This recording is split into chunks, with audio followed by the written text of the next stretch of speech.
Hadirin dan hadirat Bapak Ibu jamaah sholat asar rahimakumullah. Pada kesempatan sore hari ini kita bersyukur kembali kepada Allah Subhanahu wa taala berkat qudrah, iradah serta limpahan kasih sayangnya.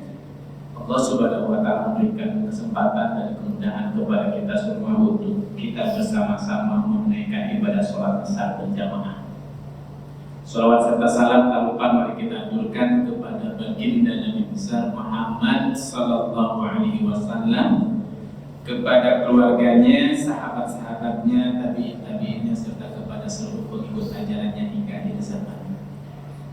Bapak Ibu rahimakumullah, kita berjumpa lagi dalam kajian fikih kitab Sahih Fiqh Sunnah. Tema kajian kita pada kesempatan sore hari ini, kita akan melanjutkan dan menuntaskan masih berada dalam pembahasan sholat jamaah dan qashar insyaallah yang sebelumnya sudah kita bahas. Di pertemuan-pertemuan sebelumnya sudah kita bahas terkait dengan hukum secara fikih, ya secara syariat. Kita sedang melakukan safar perjalanan, itu kita mengqashar atau menjama qashar itu hukumnya apa? Saya ulangi, saya review sebentar. Kita sudah tahu sepakat para ulama hukumnya boleh. Walaupun dalam mazhab Hanafi bukan boleh, wajib. Wajib. Tapi menurut jumhur ulama bukan wajib, boleh. Rukhsah, pilihan. Nah, yang berpendapat rukhsah atau pilihan atau boleh ini juga berbeda pendapat. Kalau boleh memilih antara menjama dan qashar atau tidak melakukan jama qashar dalam sholat, itu mana yang lebih utama? Kalau dalam mazhab Syafi'i lebih utama itu tidak mengqashar, selama kita mampu tidak merasakan keberatan, kerepotan ketika kita safar 4 rakaat saja. Itu menurut mazhab Syafi'i. Alasannya apa, Pak? Alasannya kan hukum asal sholat dalam kondisi normal 4 rakaat. Walaupun kita sedang safar, walaupun diperbolehkan, tapi saya bisa kok 4 rakaat. Lebih utama 4 rakaat menurut mazhab Syafi'i. Tapi menurut jumhur ulama, walaupun kita mampu sholat 4 rakaat, justru lebih utama di qashar 2 rakaat. Alasannya apa Bapak Ibu? Alasannya satu, mengqashar sholat itu kan rukhsah dari Allah, pilihan, keringanan. Kalau Allah sudah berikan keringanan, sudah diterima keringanan, bonus dari Allah Subhanahu wa taala. Ya, sebagaimana pertanyaan seorang sahabat kepada Umar bin Khattab. Ya, seorang sahabat datang, Umar, apa kita mengqashar sholat juga padahal kita dalam kondisi normal, tidak takut akan gangguan musuh karena kita bukan dalam keadaan perang? Karena memang awal mulanya disyariatkan yang mengqashar sholat kan karena kita sedang safar dan sedang dalam kondisi perang. Surat An-Nisa ayat 101 kalau tidak salah. Wa idza darabtum fil ardi falaysa 'alaykum junahun an taqsuru minas shalah in khiftum an yaftinakum alladziina kafaru. Seandainya kalian sedang melakukan perjalanan, tidak, kata Allah, la junaha 'alaikum, tidak mengapa. Berarti boleh, tidak berdosa. An taqsuru minas shalah, untuk mengqashar salat, in khiftum an yaftinakum alladziina kafaru, jika kalian takut atas gangguan orang-orang. Nah, ada seorang sahabat, sekarang kan kita nggak dikejar-kejar lagi, kita nggak khawatir dikejar-kejar orang kafir. Kata Umar, itu pula yang aku pernah tanyakan kepada Rasulullah. Apa jawab Rasulullah? Rasulullah mengatakan, shadaqatun tasaddaqallahu biha faqbal shadaqah. Ini sedekah dari Allah, pemberian keringanan, udah kita terima saja. Ini menurut jumhur. Ditambah lagi memang dalam beberapa riwayat riwayat Rasul sering mengqashar sholat dalam keadaan safar daripada tidak. Ya, jadi monggo Bapak. Nah ini sudah kita bahas. Kita juga sudah bahas jarak tempuh perjalanan seperti apa yang diperbolehkan kita mengqashar sholat menurut ulama. Perjalanan yang diperbolehkan untuk mengqashar sholat dan itu masuk dalam kategori safar. Perjalanan yang jarak tempuhnya berapa? Arba'ata burud, 4 burud. Kalau kita konversikan sekitar kata para ulama 85 km jarak tempuh. Itu namanya safar yang diperbolehkan untuk mengqashar sholat. Jadi kalau kurang dari 85 kilo jarak tempuhnya belum layak dikatakan safar dan belum mengqashar sholat. Itu berjumhur.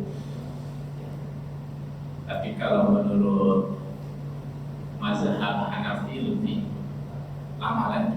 Safar itu suatu perjalanan jarak tempuhnya itu adalah kita membutuhkan 3 hari 3 malam kalau naik naik kendaraan unta. Sekarang unta kan nggak ada. Nah, ada pendapat yang ketiga. Di antaranya ini juga diadun oleh Imam Ibnu Taimiyah. Jadi safar itu sebenarnya tidak dibatasi. Karena Rasulullah nggak pernah menyatakan secara lisan perjalanan yang itu diperbolehkan mengqashar sholat. Ada itu riwayat yang berbeda-beda terkait dengan mengqasharnya Rasulullah dalam beberapa perjalanan. Dan riwayat itu sangat. Salah satu di antaranya ada yang tidak sampai atau belum sampai 85 kilo nanti sudah mengqashar sholat. Nah, jadi kalau menurut mazhab yang ketiga itu dikembalikan kepada urf atau kira-kira nih perjalanan ini layak dikatakan safar. Paling tidak yang ukurannya itu perjalanan yang membuat perjalanan kita itu membutuhkan bekal dan persiapan dan memang melelahkan. Karena ada yang berpendapat bahwa salah satu ilat hukum sebab hikmah kenapa orang safar itu diperbolehkan mengqashar sholat karena adanya masyarakat perjalanan yang melelahkan karena namanya safar itu kita atur minal asal. Nah ini monggo Bapak ini khilafiyah ya, tapi kalau jumhur ulama 85 kilo. Nah, Bapak Ibu pada kesempatan ini pertanyaannya kemudian kira-kira kapan sih diperbolehkan kita mengqashar sholat? Boleh nggak kita masih berada di tempat tinggal kita belum keluar kita mengqashar sholat? Kayak tadi di Bapak Ibu sholat asar gitu. Saya mau pergi ke Solo, saya mau pergi keluar kota, saya qashar sholat. Masih di sini? Boleh ya? Maka dalam kitab ini Bapak Ibu lihat ajma'a ahlul ilmi ala annal musafir yajuzu lahu an yabda'a qasra sholati ba'da mufaraqati umrani baldati. Jadi ini para ulama ajma'a itu sepakat. Jadi kalau sudah sepakat berarti ini pendapatnya sangat kuat karena tidak ada khilaf. Mayoritas para ulama berpendapat bahwa seorang musafir, orang yang mau berangkat ke suatu tempat, ya justlah diperbolehkan baginya untuk mulai mengqashar sholat itu ketika ba'da mufaraqati umrani baldatihi. Jadi setelah berpisah, setelah kita keluar dari kota tempat di mana kita sudah berangkat, sudah meninggalkan kampung halaman, paling tidak di batas akhir kota, begitu kan? Kalau mufaraqah itu sudah berpisah. Alasannya apa Bapak? Satu, alasannya kalau orang masih berada di kampung halamannya belum safar, baru ada rencana. Jadi baru mau. Dan kalimatnya, redaksinya dalam Al-Quran surat An-Nisa tadi ayat 101 terkait dengan kebebasan safar. Kan kalimatnya gimana? Wa idza darabtum, dan apabila kamu telah, jadi menggunakan kata kerja bentuk darabtum, telah pergi fil ardi, di muka bumi. Artinya benar-benar kita sudah berangkat. Bapak Ibu misalkan dari sini mau pulang ke Solo atau mau pulang kemana, ada tugas keluar kota. Nanti kalau sudah berangkat, sudah misalkan sampai perbatasan kota Semarang, sudah nyampe Bawen, nah udah pasti udah diperbolehkan. Atau kan jangan Bawen, Ungaran gitu kan. Atau Bawen apa namanya di sini Sukun bisa kan itu kan. Sudah mau naik bis, sholat dulu di situ gitu. Sudah tidak di rumah kita lagi. Itu. Dalilnya apa lagi? Karena Nabi, Bapak Ibu lihat, yang menjadikan para ulama hampir sepakat bolehnya kalau sudah meninggalkan kota kita di mana kita tinggal itu. Ya. Hadis siapa? Anas bin Malik. Sholaitu Rasulullah sallallahu alaihi wasallam, sholaitu zuhra ma'a Rasulillah ma'a Nabi sallallahu alaihi wasallam bil Madinah arba'ah. Di kami kata Anas bin Malik, sholat bersama Rasulullah di Madinah. Madinah itu kan kampung halamannya Nabi, mau berangkat ke Mekah ceritanya gitu. Keluar kota, mau musafir. Ketika Nabi masih berada di Madinah, beliau sholat zuhur bersama kami arba'ah, kan 4 rakaat.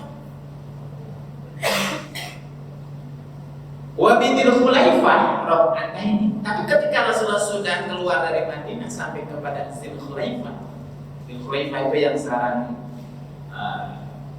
disebut Bin Ali. Bapak Ibu yang umrah atau manasik haji, umrah berangkatnya misalkan dari mana? Dari Madinah. Kan mulai ngambil mikotnya di mana? Di Bin Ali, di Dzul Khulaifah. Dzul Khulaifah itu sudah keluar dari Madinah. Perbatasan gitu ya. Akhir, kalau nggak salah kalau naik bis paling tidak 15 menit ya gitu kan, dari kota Madinah. Nah, pas sudah ke Dzul Khulaifah, mengkosor salat. Tapi kalau di Madinah, Nabi nggak ada. Oh, berarti boleh mengkosor salat itu adalah ketika di Dzul Khulaifah. Tapi kalau kita ketika berada di Madinah, boleh kita mengkosor salat. Kita lain, kita boleh kalau kita ke Madinah, bukan orang Madinah kan? Ini Nabi orang Madinah. Nah ini kan.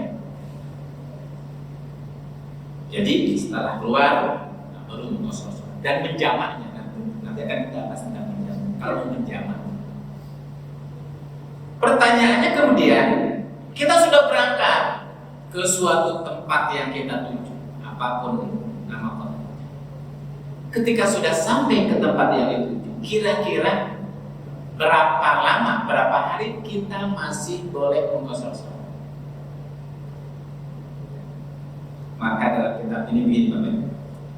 Al-mustafiru la yazalu yuksiru sholata madama fi tariqi safarihi mahma talatul muddah. Seorang yang sedang melakukan safar, perjalanan, selama dia masih di perjalanan, ingat Bapak Ibu, selama dia masih dalam perjalanan dan baru sampai ke tempat yang dituju, maka selama itulah dia boleh mengkosor sholat dan menjamak kosor sholat boleh, walaupun perjalanannya itu tolak zaman, perjalanannya waktunya menempuh berhari-hari, bahkan berbulan-bulan.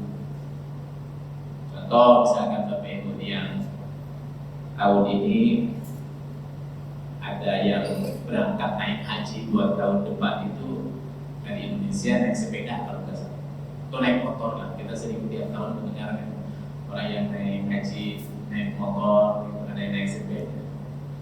Kalau kita naik motor dari Indonesia ke Mekah berapa hari kira-kira? Berapa tahun yang lalu kalau nggak salah ada orang Sumatera, orang Jambi naik motor menunaikan ibadah umrah kan 8 bulan. Mungkin 8 bulan itu karena istirahat di berbagai negara. Kalau full itu kan nggak nyampe 8 bulan, mungkin 3 bulan setengah nyampe. Kecuali naik sepeda. Jadi 8 bulan. Dari Indonesia, Malaysia, terus selama dia baru sampai itu kosor, jamaah kosor itu boleh. Kenapa sedang safar begitu? Karena baru sampai ke tempatnya itu. Bapak Ibu berangkat dari sini ke Papua, misalkan naik bis atau naik motor, selama belum sampai ke tempatnya itu silakan.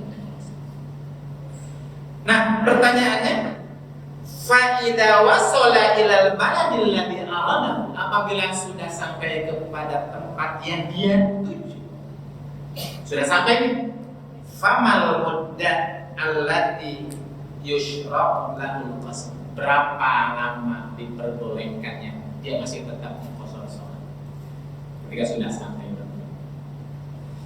Maka hal ini adalah amrun masbutun anhu, permasalahan yang memang tidak ada penjelasan yang pasti dari Nabi secara lisan. Gak pernah menyatakan kalau kamu sudah sampai kepada tempat yang dituju silakan mengqasar sholat selama sekian hari, gak ada. Yang ada itu beberapa kasus yang dilakukan oleh Nabi dalam suatu perjalanan, dan ketika sudah sampai kepada tempat yang dituju, Nabi mengqasar sholat dan lamanya berbeda-beda. Jadi dari berbagai riwayat yang banyak dan berbeda-beda itulah akhirnya disimpulkan oleh para ulama bahwa jaraknya itu memang gak tentu, karena Nabi tidak menyebutkan secara lisan. Akhirnya para ulama berbeda. Kenapa berbeda? Karena berdasarkan kesimpulan beberapa hadis yang hadis ini berbeda-beda gitu. Karena perbedaan riwayat, maka ini pendapat yang berbeda. Nah, menurut jumhur ulama, innawa al-iqamata aktsar min arba'ati ayyamin lam yuksil. Jadi kalau saatnya kita sudah sampai kepada tempat yang dituju dan kemudian kita niat tinggal dulu di tempat yang dituju itu, dan sudah niatnya itu kemungkinan lebih daripada 4 hari, seminggu, 2 minggu misalnya, maka yang diperbolehkan kita menjama mengqasar sholat di tempat yang kita dituju itu berapa? Arba'ata ayyan, 4 hari, dihitung pas hari kedatangan. Jadi kalau harinya itu sebenarnya 3 hari 3 malam. Nah, dari apa? Hari yang kedua. Jadi hari kedatangan itu nggak dihitung, dihitungnya itu pas hari kedua. Berarti kalau dijumlahkan ditambah yang dengan hari kedatangan berarti 4 hari 4 malam. Nah, hari kelimanya tidak mengqasar sholat. Contoh misalkan Bapak Ibu mau berangkat ke Surabaya, ada tugas kantor atau ada apa gitu, sudah nyampe ke Surabaya, di situ misalkan 7 hari 8 hari. Nah, yang diperbolehkan untuk menjama dan mengqasar sholat menurut jumhur adalah hari pertama, kedua, ketiga. Pas hari kelima keenam normal. Menurut jumhur maksimalnya 3 hari 3 malam atau 4 hari 4 malam bersama hari kedatangan. Apa dalilnya Bapak Ibu? Berdasarkan sebuah kesimpulan kasus yang dialami oleh Nabi, pernah ketika berangkat dari Madinah ke Mekah, dia menjama dan mengqasar sholat di berapa hari? Di 4 hari. Lihat hadisnya. Anna Nabiya sallallahu alaihi wasallam, suatu ketika Nabi Muhammad sallallahu alaihi wasallam qadima Makkah sabihata rabi'ata dzulhijjah, sampai ke kota Madinah itu di bulan Dzulhijjah itu hari keempat, tanggal 1, tanggal 2, tanggal 3, tanggal 4 maksudnya bulan Dzulhijjah. Ya. Fa'aqama bihar rabi'. Nah, pas sampai di hari keempat itu, tanggal keempat di bulan Dzulhijjah itu dia tinggal di Mekah. Wal khamis, hari kelimanya di bulan Dzulhijjah di Mekah. Wasadis, dan hari ke-6, wasabi, dan hari ke-7. Wasalla subha fil yawmi tsani, summa kharaja ila Mina wa kana yusiru sholata fi hadhihi al-ayyam. Ketika Nabi dari Mekah kemudian berangkat ke Mina, ya, mabit di Mina kita tahu sunnah dalam pelaksanaan ibadah haji. Dan dia ketika sholat itu yuksiru, mengqasar sholat. ketika kemudian kembali ke Madinah, ditanya oleh para sahabat, wahai sahabat, berapa hari Rasulullah mengqashar salat? Dari redaksi kami, ketika Nabi datang ke Mekah itu hari ke-4, pada hari ke-4, ke-5, ke-6, ke-7 dia mengqashar salat. Oh, disimpulkan kalau begitu berarti diperbolehkannya kita menjamak dan mengqashar salat ketika sudah sampai ke tempat yang 7 itu 4 hari di hari ke-8. Menurut jumhur. Tapi kemudian Bapak Ibu dibantah lagi oleh pendapat yang kedua. Menurut mazhab Hanafi itu tidak menunjukkan batasan maksimal diperbolehkan yang mengqashar salat itu ketika safar 4 hari. Kenapa? Karena dalam riwayat yang lain Nabi pernah mengqashar salat 10 hari dalam kesempatan yang berbeda dari Madinah ke Mekah. Nabi itu kan Bapak bolak-balik Mekah Madinah. Dalam perjalanan beliau itu umrah Nabi itu 3 kali khusus, ya, ditambah lagi yang keempat bareng bersama ibadah haji. Jadi Nabi itu umrahnya 4 kali, hajinya cuma 1 kali. Jadi lebih banyak umrahnya. Kalau hajinya sekali, dan yang pertama dan yang terakhir. Nah, dalam kasus yang berbeda-beda, ketika Nabi berangkat dari Madinah ke Mekah, dalam riwayat yang lain itu bukan 4 hari, tapi berapa? 14 hari, 24 minggu. Itu menurut riwayat yang lain. Anas, kharajna ma'a Rasulillah, kami pernah keluar bersama Rasulullah minal Madinah, dari Madinah ila Mekah ke Mekah. Fa kana yusalli raka'ataini hatta raja'na ila Madinah. Kami selama di Mekah itu salat 2 rakaat. Itu yang 4 rakaat. Kalau yang maghrib itu 3 rakaat. Setelah pulang ke Madinah ditanya, aku tuh di Mekah syaitan.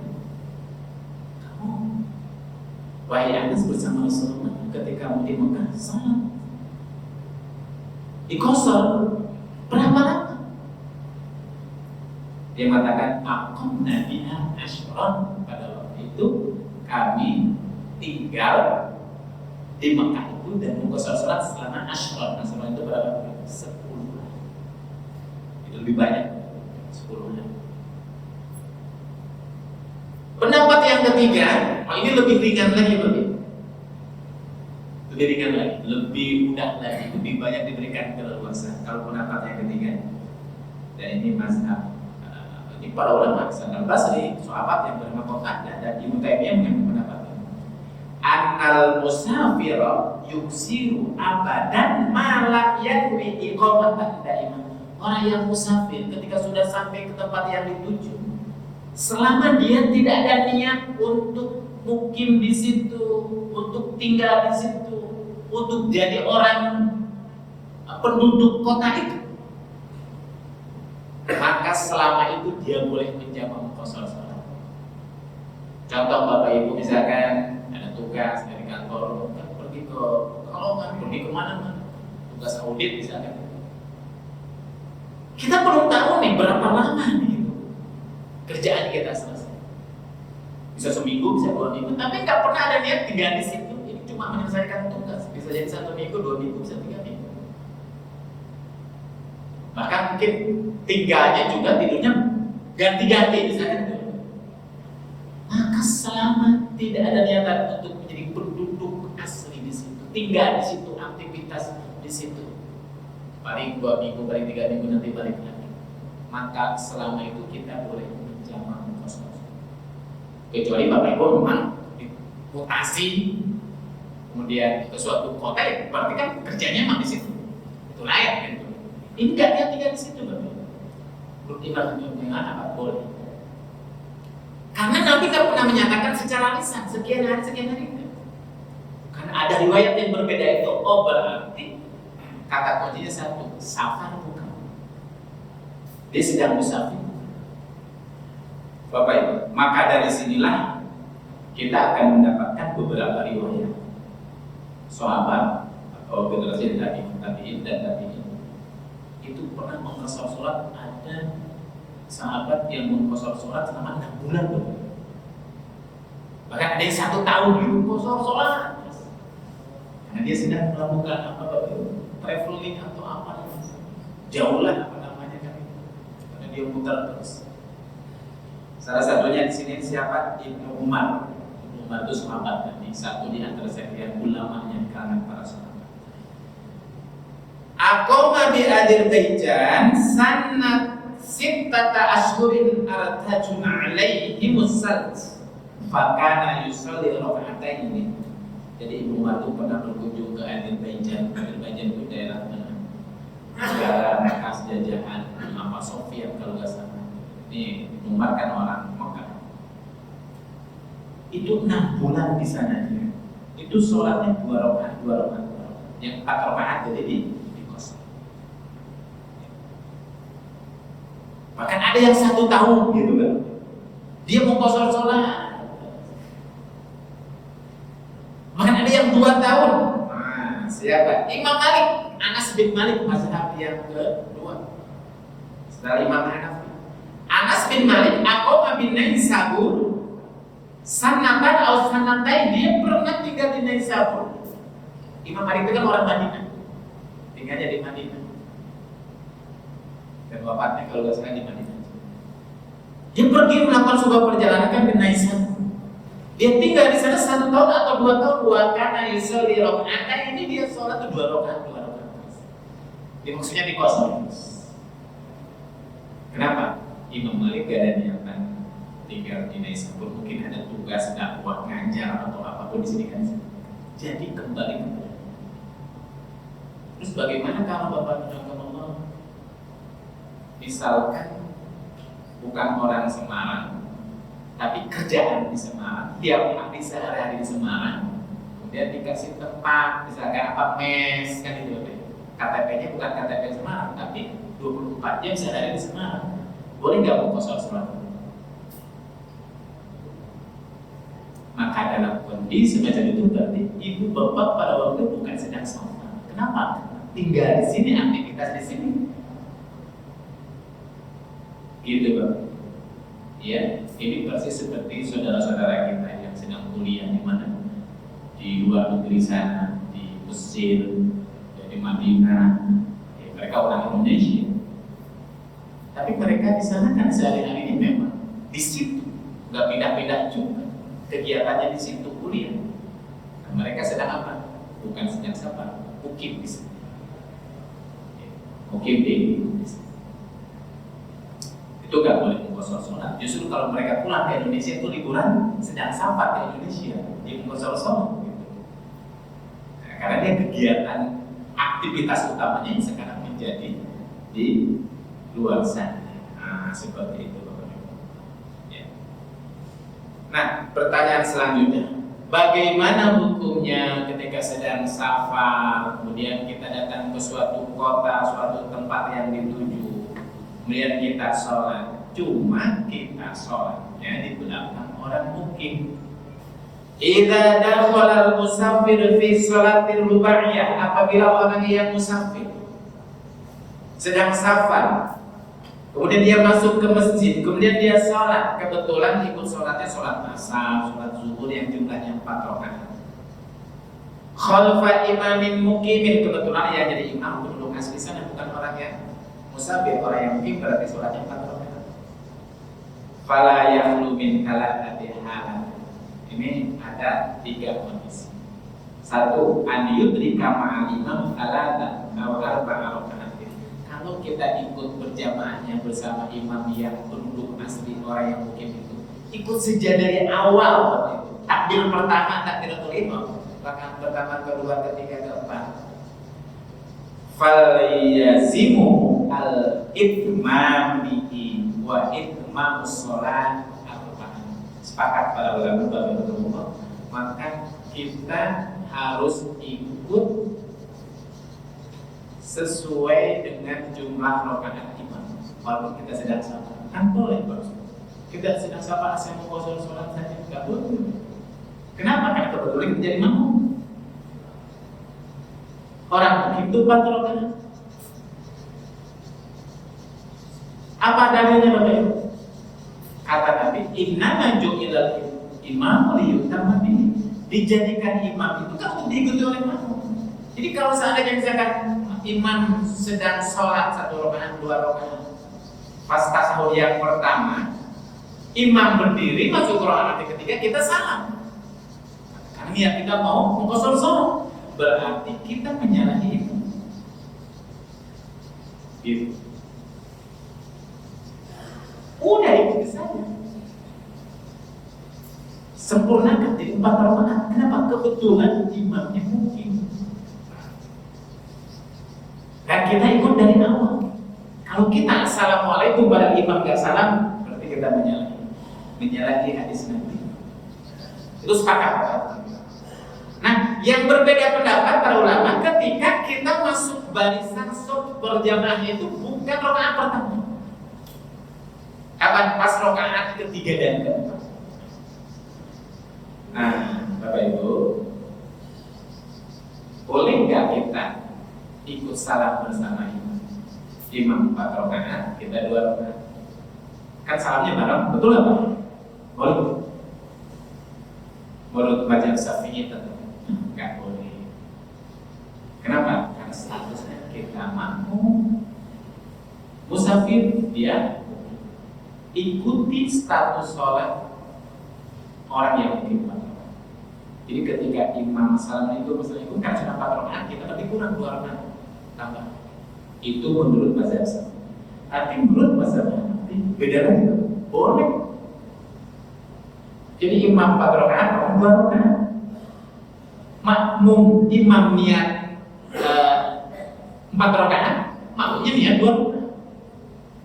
Karena ketika imam salam, makmum salam, gak ada pelanggaran di situ, gak melanggar imam. Yang kedua, kita sholat memang sedang musafir, kita niatnya qashar, dan gak ada keharusan kesamaan antara niat imam dengan makmum. Innamal a'malu binniyat, amal itu tergantung pada niatnya masing-masing. Asal niatnya qashar, makmum, imam, niatnya.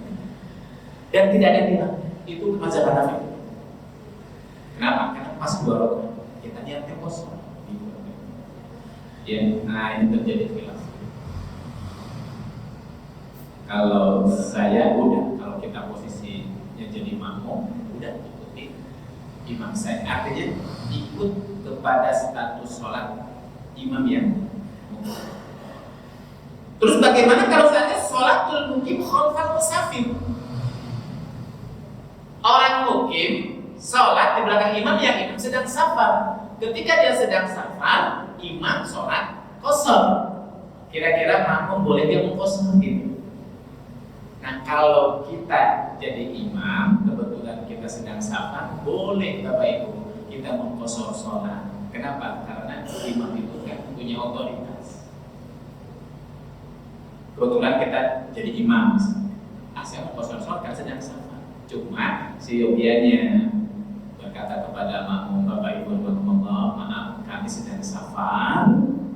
Oleh karena itulah maka nanti kami sholat akan diqashar. Nanti Bapak Ibu lanjutkan jadi 4 rakaat. Apakah makmum yang mungkin ketika dia sholat 4 rakaat, ketika imam assalamualaikum, kemudian dia berdiri jadi 4 rakaat, menyalahi imam? Tidak menyalahi imam. Ya. Kenapa? Karena dia sedang mukim. Yang kedua, karena bagi orang yang mukim harus 4, berarti kurang 2 rakaat. Dia berdiri persis seperti orang nasbu. Itu enggak? Cuma tunggu dulu setelah imam di depan assalamualaikum baru kita berdiri kan. Tapi kalau imamnya belum berdiri, belum salam kita berdiri, itu yang nggak boleh. Itu menyalahi imam, menyalahi gerakan imam. Tunggu imam sudah salam, assalamualaikum, maka makmum yang mungkin dia berdiri lagi menambah 4 rakaat. Jadi 4 rakaat. Kenapa orang yang mungkin nggak boleh mengqashar sholat? Ya. Kalau kita jadi imam, kita bilang dulu, maaf Bapak Ibu, ya saya sedang safar, nanti sholatnya akan diqashar, maka silakan nanti Bapak Ibu melanjutkan seperti itu. Ya. Nah, Bapak-Bapak, selain mengqashar sholat, kita juga boleh menjamak sholat. yang tadinya sholat dilakukan pada waktunya masing-masing ketika sedang safar, diperbolehkan kita menggabungkan dua sholat dalam satu waktu, namanya jamak. Selain kita menjamak, kita mengqashar, namanya jamak qashar. Jadi kalau Bapak Ibu kamu qashar sholat dan sholatnya masing-masing itu disesuaikan, dilaksanakan pada waktunya, berarti apa? Sholat jamak, gak ada sholat. Nah, ternyata selain dibolehkan kita mengqashar sholat, diperbolehkan untuk menggabungkannya.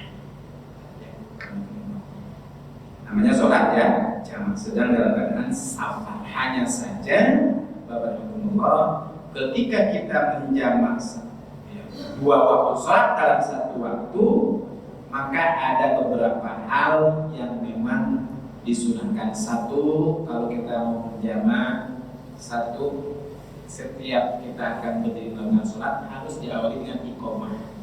Azannya satu kali, maka iqomahnya dua kali. Itu ketentuannya. Yang kedua, tidak ada sholat sunat qobliyah atau ba'diyah ketika kita menjamak sholat. Di zuhur jamak, misalkan jamak zuhur dengan asar, azan misalkan. Kemudian qobliyah dulu, maka menurut para ulama kalau sholatnya sedang jamak qashar nggak ada sholat sunat rawatib, sholat yang dilakukan beriringan dengan sholat sunat, sholat wajib yang kita lakukan. Kemudian yang kedua, al-jam'u fis safar. Yang kedua, boleh nggak kita menjamak dua sholat dalam satu waktu kita tapi tidak sedang dalam keadaan safar? Kalau tadi sudah diperbolehkan Pak ya, sudah sepakat. Alasannya apa? Orang safar itu kan sedang mengalami al-masyaqqah. Tapi ini kondisinya tidak sedang safar. Kalau qashar sholat, tadi kita sudah sepakat nggak boleh. Tapi bagaimana kalau menjamak? Menggabungkan saja, tidak diringkas, cuman 4 rakaat, zuhur 4 rakaat, asar 4 rakaat, jadi 8 rakaat dalam satu waktu. Tapi kita tidak dalam keadaan safar, boleh kan? Ya juzu jam'u zuhri wal ma'al asri awil maghribi ma'al isya fil hadari bisababil matar indal jumhur. Ternyata Bapak Ibu, walaupun kita tidak sedang dalam keadaan safar, menurut kita ini, menurut para ulama, kita diperbolehkan menggabungkan dua waktu sholat dengan sebab-sebab tertentu. Salah satu di antaranya disebutkan bisababil matar, disebabkan karena turunnya hujan. Ini saya sendiri belum pernah mengamalkan, tapi dalam kitab ini disebut. Ya. Walaupun ada yang berbeda pendapat, diperbolehkan itu kalau sholat yang dilakukan di waktu malam hari, di siang hari. Jadi menggabungkan maghrib dan isya. Disebabkan karena hujan. Coba misalkan nggak bangun nanti maghrib, pas maghrib sholat, itu hujan tuh deras banget, sampai kemudian petir berdatangan bersilih berganti. Nah, kita gabung dengan isya, misalkan itu.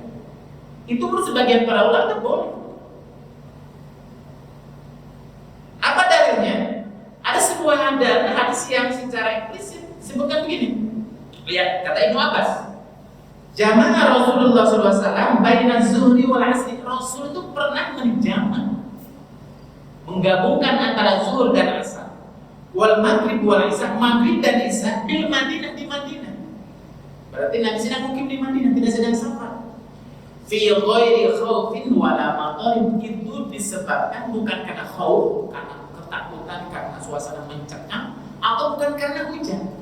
Jadi mafhum mukhalafahnya itu, kesimpulan itu, oh kalau begitu berarti kalau bukan karena ketakutan saja atau bukan karena hujan saja Nabi pernah menjamaknya, berarti kita menjamak sholat dua waktu dalam satu waktu karena ketakutan atau karena hujan diperbolehkan, dan itu biasa dilakukan oleh Nabi. Dalam kondisi sekarang genting misalkan, ya, genting di mana orang tidak boleh dan tidak berani keluyuran begitu saja, karena kalau kita keluyuran misalkan akan ada penangkapan. Mungkin zaman PKI katakan bapak-bapak misalkan itu kan, bapak-bapak di malam hari maghrib misalnya itu gak usah, nanti bisa datang lagi ke masjid. Nanti ketika sudah sholat maghrib di jamaah sudah di rumah saja masing-masing misalkan. Kenapa? Ini karena genting, takut, khawatir, nyawa kita terancam, misalnya. Itu diperbolehkan. Atau hujan, wala alasannya apa? Ya alasannya kembali berarti apa? Masyaallah. Jadi kalau hujan sekarang sepertinya dianggap itu masuk dalam kategori masyaallah, itu kembali kepada kondisi kedaruratan. Kalau di zaman Nabi kita bisa bayangkan kan masjid cuma satu masjid Nabawi. Jarak para sahabat ke masjid sangat jauh, jalan juga tidak seperti jalan yang kita sekarang. Ya, beraspal, kemudian paling tidak paving blok di tengah perjalanan. Di rumah setiap rumah pasti punya payung, misalkan itu ya. Setiap RT harus sudah ada masjid kan itu ya. Jadi mungkin tingkat masyarakat itu kayaknya belum sampai ke sana seperti tingkat kedaruratannya. Karena dia menjadi penting hukum itu karena al-hukmu yaduru ma'adillah, hukum itu kan berproses sesuai dengan ilahnya, alasannya apa, ada nggak alasannya? Kalau nggak ada alasan berarti nggak ada hukum itu. Ya. Jadi itu. Atau bisa juga apa? Al-jam'u lil hajatil 'aridah, boleh juga kita tidak sedang safar menjamak dua waktu sholat dalam satu waktu karena ada kebutuhan yang mendesak, darurat. Boleh juga, boleh. Contoh misalnya kita nggak sedang safar, mungkin yang masuk dalam kategori darurat itu seorang dokter misalkan mau melakukan tindakan operasi, dia lihat waktu lamanya melakukan tindakan operasi itu sekian jam. Berarti kalau saya misalkan melakukan tindakan ini nanti akan kepending dengan waktu sholat, dan itu nggak mungkin. Misalkan lagi melakukan tindakan kita istirahat dulu. Kalau misalkan tidak sholat, nanti selesai masa tindakan itu kemungkinan waktu sholat sudah habis. Misalkan nggak mungkin lagi. Kalau begitu akan dijam. Itu diperbolehkan dalam kondisi baik. Kalau memang masuk dalam kategori darurat. Nah, darurat ini yang kemudian perlu ditegaskan. Kategori darurat itu sesuatu yang memang benar-benar ini menyangkut kemaslahatan seseorang, nyawa seseorang, keselamatan seseorang. Tapi kalau seandainya tidak termasuk darurat, ya seorang melakukan resepsi pernikahan misalkan itu kan pengantin, nah, daripada nanti zuhur dan asar di jamak saja, tapi kalau wudhu di tengah perjalanan misalkan, sementara tamu masih banyak, biaya make up ya sekian di jamak saja misalkan itu kan banyak sebagai masyarakat mengamalkan ini. Ya, ini apakah masuk darurat atau tidak? Nah, ini kembali kepada kondisi kita. Sepertinya belum sampai kepada darurat gitu kan. Seperti itu. Tapi dalam kondisi darurat. Termasuk di sini Pak wajibul mariyati, orang yang sakit. Sudah sepuh di rumah sakit, apalagi penyakitnya berkaitan dengan penyakit kewanitaan. Kalau di zaman Nabi contohnya itu adalah ada seorang wanita yang punya penyakit istihadah. Secara itu sering keluar darah tapi bukan haid. Dalam istihadah, dalam penyakit darah istihadah walaupun keluar kan tetap wajib sholat. Ya. Nah, Rasulullah merintahkan kepada seorang sahabat untuk sholat itu digabung. Ya, sholat zuhur dengan sholat asar, zuhurnya diakhirkan, asarnya diawalkan. Kenapa? Untuk membuat si perempuan itu tidak mengalami kerepotan. Di situ juga diperbolehkan. Ya. Nah, ini Bapak kurang lebih seputar melengkapi dan menyempurnakan, menuntaskan seputar sholat fikih jamak dan qasar. Akhirnya kita bisa menangkap sebuah pesan nyata. Islam ini agama yang sangat luar biasa, ya, agama yang mudah, ya, tapi bukan artinya memudah-mudahkan. Agama yang luas, fleksibel, dan tentu sesuai dengan fitrah manusia itu sendiri. Ketika kondisi manusia semakin dalam kondisi darurat, maka hukum Islam melonggar. Ya, ini menjadi sebuah kaidah. Itulah salah satu di antara rahmat lil alamin Islam buat kita selaku pemeluknya. La yukallifullahu nafsan illa wus'aha. Innamad dinu yusrun. Yuridu Allahu bikumul yusra wa la yuridu bikumul usra. Adanya rukhsah dalam sholat, ya, ketika sakit, ketika safar boleh dikosor, boleh dijamak. Ketika mau wudhu, karena tayamum itu adalah bagian daripada keluasan dan keringanan syariat Islam. Bapak-bapak, saya rasa ini saja kajian kita di sore hari ini, mudah-mudahan bermanfaat. Insyaallah kita bertemu lagi di lain kesempatan, masih melanjutkan tema seputar tentang fikih sholat, dan masih kita berada dalam kitab yang pertama, jilid yang pertama. Demikian bapak-bapak, yang benar dari Allah dan Rasulnya, yang salah dari khilafah saya pribadi. Wallahul muwaffiq ila aqwamit thoriq. Wassalamualaikum warahmatullahi wabarakatuh.